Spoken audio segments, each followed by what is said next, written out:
Cool, so today I'm going to tell you 5 little tips how to maintain and look after your coil machine. Actually, can you go in my top drawer and grab me one of my black machine? Kind of a great start.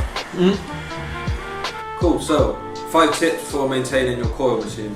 The first one is cleaning your contact screw.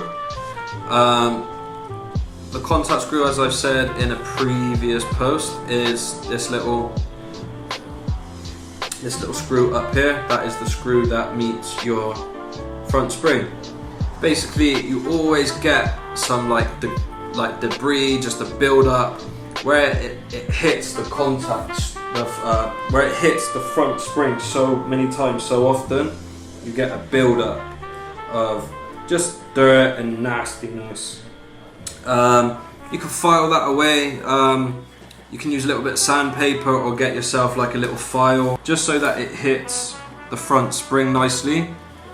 If you filed it down and it had some like mad point on it, as it hits your front spring, it's just gonna probably put a hole in your front spring just by hitting it over again with a sharp point. It just basically keep like a nice flow of energy. If you've got a little bit of dirt in it, because it's such a it's the contact screw, it's the point of contact that completes the circuit. So you want to keep it clean to basically help the machine run as smooth as possible. The second one is the other point of contact in that little mechanism, and it is the front spring. You'll notice in here where the front spring hits that armature bar, you'll notice a little indent from where it's just hit repeatedly. You want to keep an eye on that. You kind of want to clean that a little bit too. If I've seen people tattoo literally with a hole in their front spring, but that's like pretty old school. I think, you know, if you're looking for the machine's best potential, you want to look after that. You don't want to let that wear down too much. You want to keep an eye on that and make sure that's kept clean too. You want to make sure that this whole area right here, this connection, is clean as possible, because when it comes to feeding the electricity through the machine, a lot of it is happening here. So make sure that stays nice and clean. The third one, it took me quite a while to actually figure this one out. Somebody showed me this and blew my mind with it. If you grab some paper and put it underneath the bar here and clamp that down and pull it out. You can use sandpaper for this, you don't have to do it this way, but you notice there's actually quite a little bit of dirt on there. And again, same as this, just through hitting so many times, you get a little bit of build up and a little bit of dirt in there. That again will affect the way that your coil machine is running. So if that's dirty and there's a little bit of a problem with your machine, that could be why.